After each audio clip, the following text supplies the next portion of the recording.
أهلا بيكم في برنامج الترجمة لكلية الآداب قسم اللغة الإنجليزية. دي المحاضرة الأولى.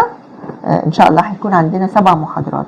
أنا معرفش لسه هياخد وقت قد إيه، لكن إحنا يعني مش هيبقى عندنا فرق ما بين الكتاب وما بين المحاضرات وما بين التطبيقات. هنبتدي بالمحاضرة الأولى، وبعدين يعني اللي هيبقى الشرح اللي هيبقى موجود في الكتاب، وبعدين نقدر نقول المحاضرة أو هي الأكسرسايزز. يعني هو ما فيش الفرق الجامد بين الحاجات اللي ساعات تشوفوها في مواد تانية دي.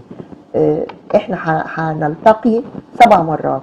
7 مرات دول بقى كل مرة منهم هتكون الكتاب والمحاضرات والتطبيقات وكل حاجة. في حاجة عايزة أقولها لكم، نتعرف الأول على بعض. يعني أنا النهاردة يعني إحنا بنبتدي مع بعض جرامر 1، وأنا هحاول أجاوب على أسئلة اتقالت لي في المحاضرات. يعني هم قالوا لي مثلا طلبة كتير منكم قالوا لي إيه الفرق بين قسم إنجليزي في الكلية وبين قسم إنجليزي هنا في التعليم المفتوح. فدي الإجابة اللي أنا قلتها لهم. أنا قلت لهم إن هنا في التعليم المفتوح أو في برنامج الترجمة مهم قوي عندنا اللغة. يعني احنا ممكن نقول ان احنا مش بننتظر قوي او بنقبل ناس عارفين ان الانجليزي بتاعهم لسه محتاج ينمو. يعني بالنسبة لكلية الآداب بقى احنا مش بندرس انجليزي كلغة، قد ما احنا بنبقى منتظرين من الطلبة اللي جايين ان هم بيعرفوا انجليزي معقول كويس، بحيث انهم بيدرسوا حاجات بالانجليزي. ودي حاجة مثلا المادة دي نقدر نقول انها مادة مش موجودة عندنا في الكلية. مفروض ان احنا هنا بناخد جرامر زي ما انتم شايفين، ده جرامر 1. في ترم 2 هناخد جرامر 2. اللي انا يعني بتمناه ان احنا، او مش يعني ان شاء الله هو ده اللي هيحصل، ان احنا في جرامر 1 وجرامر 2 we are going to cover all the grammar of English. You have already studied that. كل الجرامر عدت عليكم في اعدادي وفي ثانوي لكن احنا بناخدها تاني. والنصيحة اعتبروا يعني مش شرط ان احنا نحضر المحاضرات في الكلية، لكن اهم حاجة هي السيديهات دي، فياريت تحتفظوا بيها. وكل شوية كل ما تحسوا كده ان انتوا بتعملوا غلطات في الجرامر شوفوها مرة تانية. كل الحكاية هتبقى بتاعت 15 ساعة ولا بتاع يعني كلهم على بعضهم 30 ساعة اللي هي جرامر 1 وجرامر 2. الجرامر مهم جدا جدا. يعني ساعات بنلاقي ناس بيقولوا او بنسمع ناس عماله تتكلم فلوينت انجلش بطلاقه، وهم مش واخدين بالهم ان هم بيعملوا غلطات كتير قوي. بصوا، ما ينفعش اللغه هي كلمات، مفردات، vocabulary and grammar. بدي انطباع وحش قوي لما اتكلم بطلاقه كده وانا بعمل غلطات في الجرامر. وعلى فكره الجرامر دي شيء بسيط جدا، وانا بحس ان الجرامر بتاعت الانجليزي من ابسط قواعد اللغات في العالم.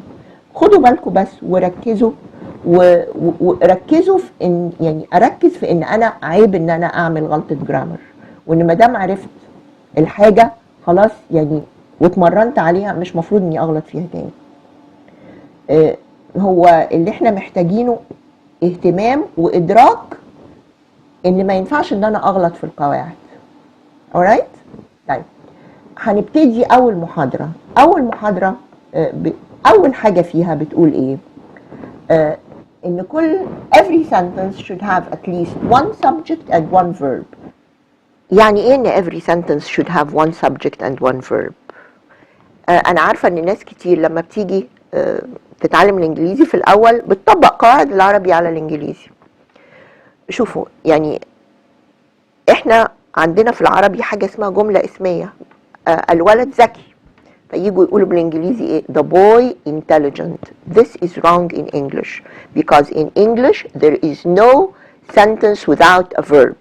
وعشان كده لما ييجوا مثلا يلاقوا مكتوب the boy is intelligent يروحوا قايلينها ايه في الاول؟ الولد يكون ذكي. لا، هي the boy is intelligent هي اللي ما يقابلها بالعربي عندنا الجملة الاسمية الولد ذكي. اخد بالي ان مفيش اي جملة في الانجليزي من غير فعل. The main two parts of a sentence are the subject and the verb. The subject comes at first and then the verb. اي حاجة بقى بعد كده ممكن تكون مش مهمة على فكرة، وده اللي هنشوفه دلوقتي واحنا بنشوف الامثلة اللي جاية دي، واحنا بنشوف السكيلز اللي بعد الاولانية اللي هي every sentence should have at least one subject and one verb. تعالوا نبص مع بعض على example 1. انا عندي blank وبعدين was working for hours on his project. was working انتوا عارفين ان ده الفعل، يبقى الجملة دي ناقصها ايه؟ ناقصها subject. طيب انا عندي ايه هنا في الاختيارات اللي بختارها؟ I have last week, this morning, he and they. طيب فين اللي انا اقول عليهم subjects؟ طبعا last week and this morning are not subjects، لكن he و they are subjects. Which one am I going to choose؟ انا عندي was working. was is verb to be in the past tense لإيه؟ لهي ولا they؟ للمفرد ولا للجمع؟ هي طبعا للمفرد، يبقى هقول ما اقدرش اقول they was اذا كانت they كان لازم تبقى were، وانا اللي عندي was يبقى ده معناه ان انا لازم اختار he. alright؟ طيب هتبقى he was working for hours on his project. هنا زي ما انتم شايفين there is a verb was working but there is no subject. A and B are not subjects, C and D are subjects, but C is the correct answer because it is a singular verb that agrees with the singular verb was. alright؟ طيب تعالوا نشوف example number 2. Volunteers for work at the school. volunteers ممكن ما كنتش عارفة يعني ايه volunteers، لكن هي دي كلمة في أول الجملة، وأول الجملة عادة بيبقى إذا كانت حاجة غير أساسية، زي ما هنعرف ايه هي الحاجات الغير أساسية، بتبقى مفصولة بكوما. إذا كانت حاجة أساسية ما بيبقاش فيه كوماز. وبعدين أنا شايفة الكلمة اللي عندي دي volunteer وفي آخرها s volunteers، يعني دي أكيد اسم جمع حتى لو ما نش عارفة معنى الكلمة. طيب تعالوا نعمل الجملة الأول صح في القواعد وبعدين نقول معناها. volunteers for work at the school. أنا إيه اللي عندي هنا؟ أنا مدام حاجة فيها s في أول الجملة تبقى فاعل، يبقى أنا إيه اللي ناقصني؟ أولا for work محدش يفتكر إن work is a verb، لأن work could be a verb but it could also be a noun، وهي جاية هنا بعد preposition. مفيش بعد preposition يجي فعل، بعد preposition دايما بيجي noun. يبقى أنا عايزة هنا في الجزء ده إيه؟ أنا عايزة هنا فعل. volunteers عندي necessary are wanted next week hopefully. necessary و next week و hopefully are not verbs. The only verb I have is be. volunteers are wanted for work at the school. وزي ما احنا شايفين are اهي بتتفق مع volunteers اللي هي which is a plural noun. طيب نقرا كده مع بعض. The sentence has a subject but it does not have a verb. Be is the only verb, so it is the correct answer. تعالوا نشوف. Let's look at example number 3. The girl going to school with a friend. ناس كتير ممكن يقولوا ايه؟ The girl going. طيب ما هي going اهي verb. No. Going is not a verb. Going is part of a verb.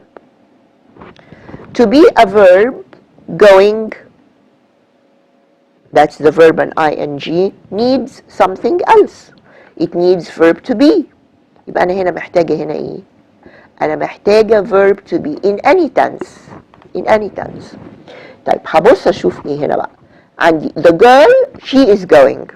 طبعا this is wrong because the girl هي she and we do not use two subjects. We only use one subject.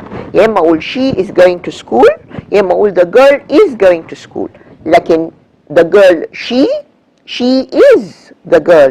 You do not use two subjects for the same subject. It's only one word, either the girl or the pronoun she. The girl she was going. هنا في نفس الغلطة. ممكن أقول the girl was going أو she was going، لكن ما أقدرش أقول the girl she was going. The girl will be، معلش دي هنا should go to the next line.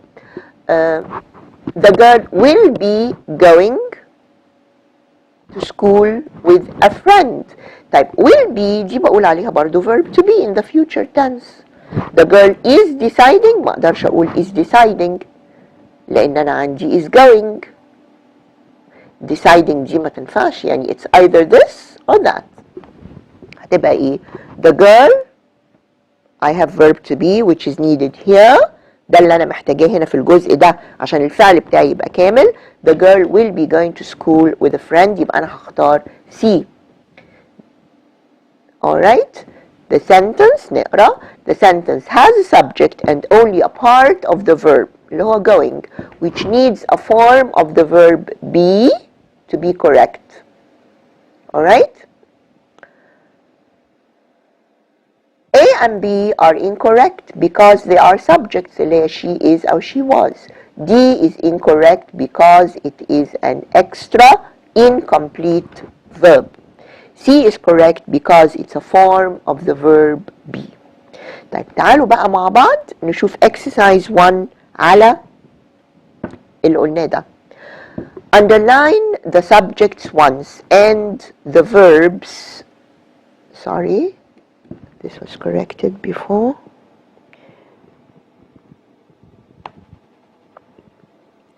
And the verbs twice, and then indicate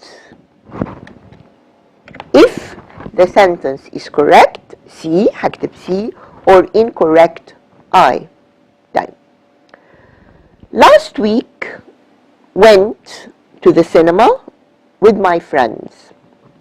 احنا هنعمل الاكسرسايزز دي مع بعض دلوقتي، لكن بعد كده في نهاية المحاضرة هتلاقوا الاكسرسايزز دي معمولة، يعني it's done for you، معمولة بكل التخطيط وبكل البوكسز when you need boxes and so on. نحاول الأول دايما إن احنا نعملها لوحدنا وبعدين نتأكد من الصح في الآخر. طيب let's look at the first sentence. Last week went to the cinema with my friends. طيب went is a verb. What does the sentence need here? It needs a subject. فمفروض عشان تبقى صح تبقى ايه؟ Before went, before the verb I should add a subject. Last week went to the cinema. طيب ما هو there are many subjects، خصوصا ان went the verb in the past ده ما بيبقى مع كل السبجكتس. يعني ممكن اقول he went، they went، she went. ها في حاجة هنا في الجملة بتقولي ان انا لازم استعمل انهي subject. انا بقول my friends، مش هقول last week he went to the cinema with my friends. الافضل طبعا هنا اقول ايه؟ last week I went to the cinema with my friends. Let's look at number 2. يبقى طبعا الجملة دي it's incorrect. The timetable can be obtained at the registration office. The timetable subject can be obtained verb at the registration office. طيب يبقى الجملة دي صح. This is a correct sentence. يعني I mentioned before that we have main parts of the sentence and other parts which are not really needed. They add information. بيكبر الكلام ازاي؟ I add information but I can always pick the main part of the sentence. The main part of the sentence is the subject and the verb. يعني أنا هنا ممكن أقول إيه؟ The timetable can be obtained. ممكن الجدول نجيبه. At the registration office، في مكتب التسجيل. أنا مجرد هنا إن أنا بزود معنى جديد في الجملة. يعني I'm giving more information, but the main part of the sentence grammatically is the timetable can be obtained. وتنتهي الجملة، ممكن تنتهي الجملة هنا وتبقى صح. طيب let's look at number. يبقى الجملة دي طبعا it's correct. A job in the factory available. A job in the factory available. طيب available، طبعا available دي يعني على فكرة يعني ممكن ما بقاش عارفة معنى الكلمات، لكن ما انتوا عارفين ان نهاية البي ال اي دي معناها ان انا هنا عندي subject. It's not a verb. It's not a verb. يبقى هنا what do I need? I need a verb. لأن a job in the factory available. طيب a job that's the subject. In the factory انتوا عارفين ال prepositions اللي هي in و on و at و with و behind و beside وكل الكلام ده. Prepositions. Prepositions have nouns after them, but they are parts of the sentence that we can omit. ممكن احذفها. يعني الجملة الأساسية بتاعتي هنا ايه؟ A job available، بس قبل available زي كده the boy intelligent، أنا محتاجة ايه؟ A job is available. يبقى a job in the factory is available. يبقى الجملة دي طبعا كانت غلط. The new law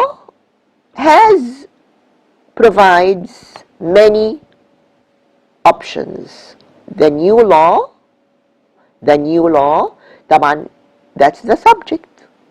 كل اللي بيجي قبل الفعل هو السبجكت على فكرة، سواء كان كلمة واحدة أو كلمة واحدة ومعاها صفة أو معاها صفة من اسم، صفة من كلمة واحدة، أو معاها شوية صفات كتير، حاجات تبقى كلمات وحاجات تبقى prepositional phrases، لكن دايما في كلمة أساسية.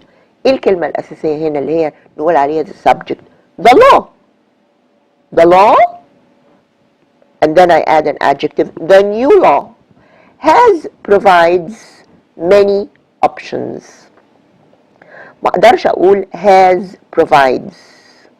The new law is singular، فعندي provide ده الفعل اهو ومعاه s، لان he و she و it زي ما انتوا عارفين بياخدوا s في الفعل، واحنا هنعمل الافعال بعد كده. طيب يبقى هنا الجملة دي غلط ليه؟ لان has مفروض بقى هنا ان انا احذفها. The new law provides many options. يبقى هنا الجملة بقت صح. طيب The AC can be installed only by a technician. The AC اللي هي the air conditioner، التكييف. طيب the AC that's the subject. Can be installed على بعضها دي it's the verb. Only by a technician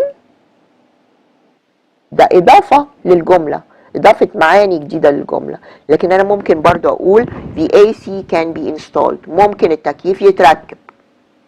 Only by a technician بس عن طريق المهندس أو الفني. طيب يبقى الجملة دي إيه؟ It's correct. The book، إحنا ممكن على فكرة هنا we can say correct، وممكن ولو ان انتوا هتلاقوا الكلام ده معمول بعدين وهو هنا مش هيتسيف ف it's okay. The book it contains more than 20 chapters. The book it contains، مش the book هو it، يبقى طبعا this is an extra subject مفروض ان احنا نشيله. لما نقول the book contains more than 20 chapters بقت الجملة صح. هنكتب هنا incorrect وهي مش يعني I will not save my corrections so it's going to be omitted later. طيب the books in the boxes should be put on the shelves. بصوا الجملة دي بقى، مش احنا قلنا كل اللي بيجي بعد قبل الفعل هو الفاعل؟ طيب فين الفاعل هنا؟ The books in the boxes. اقول ان هو كل ده it's the subject، لكن اهم كلمة ايه؟ واللي ممكن احذف الحاجات التانية وتبقى الجملة برضو من ناحية القواعد صح، ان انا اقول the books should be put. عارفين لو قلت the books should be put الجملة صح. هي صحيح محتاجة حاجة تانية تقول لي احطهم فين، لكن الجملة من ناحية الجرامر صح. the books should be put. انا زودت على the books قلت in the boxes، واخد بالي ان in the boxes اللي هي preposition ورا اسم، يبقى اقول عليها prepositional phrase. دي مرتبطة بايه او بتوصف ايه؟ دايما اخد بالي اجزاء الجملة ايه العلاقات اللي ما بينهم. يعني هنا انا بقول the books should be put on the shelves. طيب وزودت in the boxes، اي كتب the books in the boxes، يبقى اقول in the boxes دي describes or qualifies books. alright.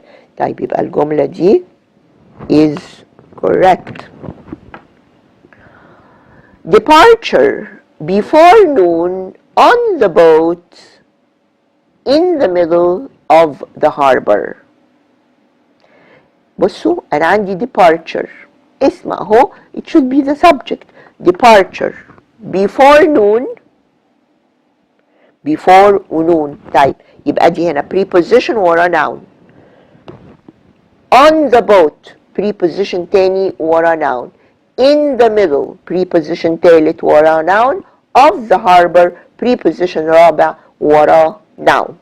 كل ال prepositional phrases دي كلمة phrase يعني مجموعة كلمات من غير فعل أو فاعل، لأن لو في فعل أو فاعل هتبقى جملة. طيب بتدي يعني this gives information more information. all these prepositional phrases give more information but they are not parts of the main sentence. I can omit them. alright.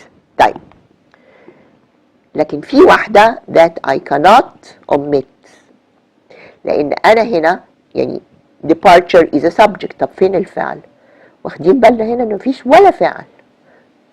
طيب before noon يبقى أنا ممكن هنا أقول departure is before noon. طيب إحنا قلنا إن ال prepositional phrases زي on the boat in the middle of the harbor كل دول ممكن أحذفهم، لكن دي before noon I cannot omit it. Why? Because verb to be needs a complement. It needs something to complete it. ما اقدرش اقول departure is، فلازم اقول departure is before noon. هنا الجملة تبقى كاملة على فكرة، لكن I am adding more information by adding these prepositional phrases. طيب يبقى هنا الجملة كانت ايه؟ كانت incorrect. Yesterday watched an interesting program on TV. طيب yesterday, could yesterday be the subject? No, it's not a subject. Yesterday is a word which tells you about the time. ومفروض because it's not part of the main sentence مفروض ان انا عشان اصلح الجملة دي هنقول طبعا ان الجملة دي is incorrect. بعدين عشان اصلحها I should have a comma after yesterday. Oh, watched an interesting program on TV. Watched is a verb. يبقى what does the sentence need? It needs a subject. I can say I watched, we watched, whatever you like. ممكن أقول we watched an interesting program on TV. Right. The new computer is processes much more than the old one. To process يعني انتوا عارفين في لغة الكمبيوتر processing information يعني يدخل معلومات وحاجات كده. طيب is يعني أنا بقول the new computer، أهم كلمة عندي هي إيه؟ remember the computer. new it's only an adjective. is processes. Would you say that this is the verb? لا. The verb here is incorrect. يا إما أقول is processing يا اما اقول processes، والافضل اني اقول processes. ليه؟ because I'm describing the computer. لكن لو قلت is processing يبقى انا بتكلم عن الكمبيوتر في الوقت الحالي، يبقى معناها ان at other times it might not be processing much more information. طيب this sentence again is incorrect. To correct it I should say the new computer، والفعل عندي هيبقى processes. حتى لو انا مش عارفه كلمه processes، انا عندي the new computer حاجه اهي جايه واخرها s processes. عارفه ان he و she و it بياخدوا s in the present simple، وطبعا ما يبقاش عندي present simple وعندي is، لان لو is هيبقى continuous والحاجات اللي انتوا عارفينها دي. طيب the new computer processes much more than the old one. طيب the second rule is not to confuse subjects with objects of prepositions. طيب انتوا عارفين ان انا بيبقى يعني subjects and objects are nouns. يعني لما اقول مثلا I read the book، I subject read verb the book object. لكن لو قلت I read the book on أو I read the book in the library. library دي هتبقى ايه؟ هي ما هي دلوقتي عندنا يعني it's a noun. if it's a noun يعني it must be an object or a subject. دي بقول عليها it's an object of the preposition. ما دام الاسم بيجي بعد preposition we say that it is an object of a preposition. زي الجمل اللي فاتت في exercise 1 we had so many objects of prepositions in many of the sentences. Alright? Do not confuse the subject or the object in the sentence with objects of the prepositions. تعالوا نقرا مع بعض rule 2. Do not confuse subjects ما نلخبطش with objects of prepositions. An object of a preposition is a noun that comes after a preposition such as on, at, in. أحط هنا in, by, behind, to, with, etc. كل دي prepositions to form a prepositional phrase. And you know now that a phrase is a group of words without a subject or a verb. لأن الاسم اللي هيبقى عندنا في prepositional phrase ده بقول عليه it's an object of a preposition. This adds meaning to a sentence, but prepositional phrases are not parts أو are not نقدر نقول أحسن are not main parts of a sentence. تعالوا نبص في المثال ده. After his exams, Ahmed will go to Europe by plane. طيب where is the main sentence here؟ لو قلت after his exams، وزي ما انتم شايفين الكومة دي لان يعني I separate what is important from what is not important يعني لما يجي في اول الجملة. طيب after his exams، after is a preposition يبقى his exams دي object of the preposition. طيب Ahmed will go طيب to Europe. Europe is an object of the preposition to. By plane، plane is an object of the preposition by. أنا ممكن أوي أقول Ahmed will go. Ahmed will go. Subject, verb, and the sentence is correct. Right. The main parts of the sentence are the subject and the verb اللي هما Ahmed will go. This is a full sentence. ممكن أحط نقطة وراها وتبقى خلصت. The sentence has 3 prepositional phrases with 3 objects of prepositions اللي قلنا عليهم دول. Exams Europe plain. These phrases may be omitted and the sentence is still complete. اللي هي subject and verb. Ahmed will go. Do not confuse an object of preposition which is a noun with the subject of the sentence. يعني ما اقولش هنا مثلا in after his exams، ما اقولش in his exams هي subject. لا. His exams is an object of the preposition after. The subject is Ahmed. Let's look at this example. يعني after every rule you're going to have an example like this because this is the kind of questions you're going to have in the exam. إن أنا هيبقى عندي جملة with a blank and I have to supply the best or the only correct choice to fill in the blank. بيبقى عندي 4 اختيارات، واحدة منهم بس هي اللي صح. طيب دايما بعمل الاكسرسايزز دي ازاي؟ بقول with his brother found the stolen car. طيب can I say that brother ولا his brother is the subject؟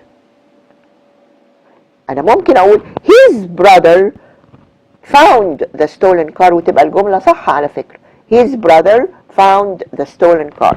لكن لأن with موجودة هنا يبقى his brother دي ما بقتش subject، بقت object of the preposition. Found the stolen car. Found is a verb. يبقى what do I need here?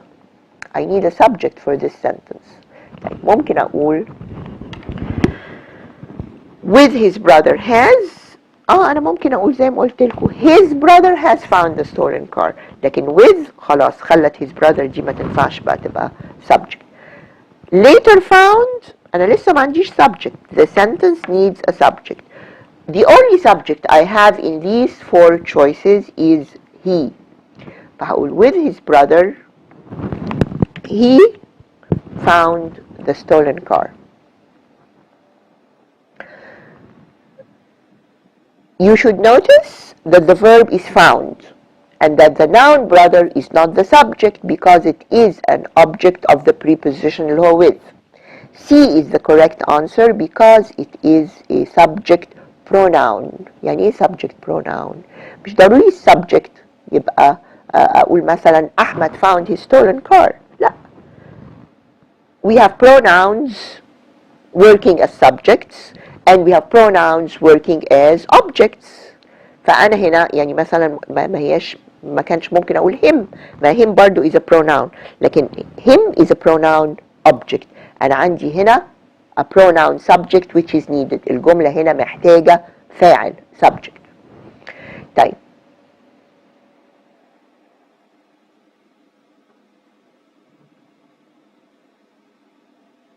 C is the correct answer because it is a subject pronoun. Always notice what the sentence is missing. There is a subject missing. That is what the sentence needs. There is a subject missing. Type. Let's look at exercise 2. Each sentence contains one or more prepositional phrases. Underline the subjects once and the verbs twice. Put each prepositional phrase in a box.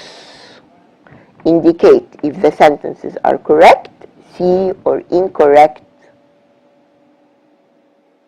I. تعالوا نشوف أول واحدة. The interviews with the politicians were carried live by the radio. The interviews, subject, with the politicians, هنا عندي إيه؟ Prepositional phrase. Were carried live. Were carried verb live اتنقلت على الهوا يعني by the radio. By the radio دي تاني برضو عندنا هنا prepositional phrase. طيب الجملة دي هنا the interviews were carried live هي صح كده، ممكن تبقى صح لأن هنا أنا عندي prepositional phrases لكن عندي subject and the verb. طيب in the last moments before departure took his seat in the train. طيب in the last moment مش دي prepositional phrase. Before departure برضو it's another prepositional phrase, so it's not a main part of the sentence. Took is a verb. His seat وin the train على فكرة again it's another prepositional phrase. طيب يبقى كأن الجملة الأساسية اللي عندي هنا بس ايه؟ took his seat. took his seat. took is a verb يبقى I need a subject here. طيب هقول I took his seat. they took his seat. لا أنا عندي حاجة تانية في الجملة بتقول لي which pronoun I should choose. his يبقى ممكن أقول he took his seat. alright. طيب at the bakery in the next street loaves in quantity of a dozen or half a dozen are available in the early morning. بصوا بقى أنا هنا عندي حاجات كتير قوي I have so many nouns. I should decide which noun of these is the subject. At the bakery يبقى bakery. At the bakery, this is a prepositional phrase. In the next street, another prepositional phrase. Loaves. loaves حتى لو ما انش عارفه معناها انا عندي اسم اهو ما فيش قبله preposition واخره s يبقى I know that this is a noun in the plural at the beginning of the sentence لان انا طبعا الحاجات اللي قبل كده ممكن ما احسبهاش خالص. يبقى أنا هنا يعني I have the subject loaves. طيب loaves in quantity prepositional phrase of a dozen or half a dozen another prepositional phrase are available. are أدي الفعل أهو يبقى loaves are available in the early morning. دي another prepositional phrase. You see؟ يبقى كأن الجملة الأساسية هنا إيه؟ loaves are available. ودي جملة صح. loaves are available. كل الباقي ده you are adding information by adding prepositional phrases. طيب يبقى نقول إن الجملة دي صح. correct. The developed agricultural systems in this area. طيب هقول ان in this area prepositional phrase are ده فعل. طيب are given credit for the successful crops. عندي for يبقى اللي جاي بعدها prepositional it's a prepositional phrase and the noun اللي هو crops is an object of the preposition for. يبقى where is my sentence? The developed adjective agricultural another adjective systems اسم اهو وفي اس يبقى هو subject.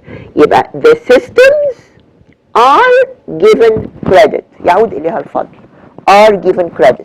ممكن بس أقول the systems are given credit ده الجزء الأساسي بتاعي في الجملة. كل الباقي prepositional phrases or adjectives. For the past 10 years طيب عندي for يبقى for the past 10 years دي prepositional phrase. At various schools برضو prepositional phrase. In the country another prepositional phrase.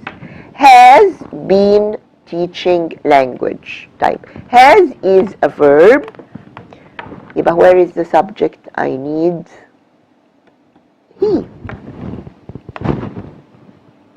ممكن هنا أقول he has been teaching language. The sentence is missing a subject. طيب نشوف نمرة 6. In the past طبعا بقت prepositional phrase. a job، ايوه ده اسم اهو في الاول يبقى هو subject. in the movie business، in the movie business another prepositional phrase. was not respectable، was verb to be، و respectable دي الحاجة اللي لازم تيجي بعد verb to be. verb to be ما بيجيش لوحده، لازم حاجة تكمله. يبقى a job was not respectable، هو ده الجزء الأساسي بتاعي. a job is the subject، was is the verb، and not respectable needed to complement the verb to be. يبقى a job was not respectable. لكن علشان أقول معاني في الجملة بقول in the past في الماضي. a job وظيفة أو الشغل in the movie business، in the movie business في صناعة السينما، في أي جزء من صناعة السينما. was not respectable ما كانش شيء محترم، الوظيفة دي ما كانتش محترمة. among many families. طيب among many families برضو it's another prepositional phrase. shopping in the poorer areas of the city has suffered a lot in recent years. مش ضروري نقول معاني الجملة، يعني ممكن على فكرة أعرف الغلطات في القواعد، وممكن أفهم القواعد صح وأكتب قواعد صح وأنا مش فاهمة معنى الكلام على فكرة. shopping، مش shopping دي اسم، انتوا عارفين ان الفعل لما يبقى فيه ing ممكن استعمله كاسم. طيب shopping this is a noun at the beginning of the sentence and there are no prepositions before it, so it's the subject. طيب in the poorer areas، in the poorer areas prepositional phrase عشان قبلها in. of the city prepositional phrase علشان قبلها of. طيب has suffered، has suffered is the verb of shopping. يبقى shopping has suffered a lot. in recent years another prepositional phrase. يبقى الجملة الأساسية فين؟ shopping has suffered. alright? a lot دي it's an object of، دي ممكن نقول انها object مفعول به للفعل اللي هو suffered. at the bank اقول ان bank هي subject؟ طبعا لا، لان قبلها at تبقى prepositional phrase. the accountants يبقى هم دول السبجكت، المحاسبين. with the most experience، with the most experience is not needed، دي prepositional phrase برضو. في البنك المحاسبين ذوي الخبرة الأكثر were given the highest pay. يبقى the accountants subject، were given verb، the highest pay دي object. أعطوهم أكبر ولا أعلى المرتبات. for the toothache took antibiotic. طيب أنا عندي took، أنا عارفة إن ده فعل. طيب أقول إن toothache وجع السنين toothache هي السبجكت؟ لا، لأن toothache is an object of the prepositional for، of the preposition for. يبقى ممكن هنا أحط كوما for the toothache he took antibiotic. The subject is needed to complete this sentence. تعالوا نشوف آخر جملة. The paper with a full bibliography was submitted to the teacher. نقول معنى الجملة بعدين لو مش فاهمينها، لكن نشوف القواعد الأول. The paper اسم اهو جاي في أول الجملة so it's the subject. Where is the verb؟ was submitted. طيب يبقى the paper subject was submitted verb. طيب بوصف البيبر دي بقى with a full bibliography، ده prepositional phrase. to the teacher prepositional phrase، يعني معناه ايه؟ البحث اللي فيه بيبليوغرافيا كاملة was submitted to the teacher اتسلم للمدرس. لكن الجملة الأساسية هي ايه؟ the paper was submitted. طبعا الجملة هنا is correct. alright؟ حاجة تانية بقى مفروض ان احنا ما نلخبطهاش برضو مع الفاعل، مع السبجكت. عارفين في العربي عندنا حاجة اسمها البدل، في الانجليزي برضو في حاجة اسمها البدل and appositive. يعني ايه؟ we have an appositive but we have a subject. In a sentence that has a subject and an appositive, do not confuse the subject with the appositive. The subject is something and the appositive is something else. تعالوا نشوف في الكتاب. Note that appositives are not subjects. Note, take care that appositives are not subjects. البدل ما هواش الفاعل. An appositive is a noun or a noun phrase. مش شرط انه يكون اسم من كلمة واحدة، ممكن يبقى a noun phrase which is separated by commas. Why do we separate by commas? Because it's not a main part of the sentence. That's why it's separated by commas. I can just omit it. It comes before or after a noun and has the same meaning. ممكن الappositive ده يجي قبل الاسم وممكن يجي بعد الاسم. Alright? لكن I should not confuse it with the subject. تعالوا نشوف المثال ده. أحمد, the best player in the football team, scored 2 goals. طيب أحمد subject scored 2 goals. جاب جونين. scored 2 goals. scored is the verb. طيب الجملة الأساسية هي أحمد scored 2 goals. لكن the best player in the football team دي حاجة بتوصف مين أو دي حاجة عن مين؟ بدل عن مين؟ It's an appositive of أحمد. يبقى بقول the best player in the football team. This is an appositive. ممكن الappositive يبقى كلمة واحدة وممكن زي ما انتم شايفين في الجملة دي يبقى a whole phrase. Phrase يعني I'll tell you again, a phrase is a group of words without a subject or a verb. يعني ما أقول the best player in the football team لا فيها subject ولا فيها verb.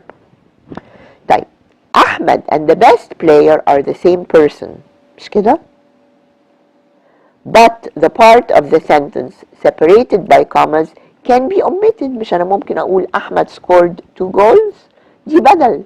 الجزء ده اللي separated by commas is only an appositive of Ahmed, and the sentence still makes sense because Ahmed is the subject. Alright?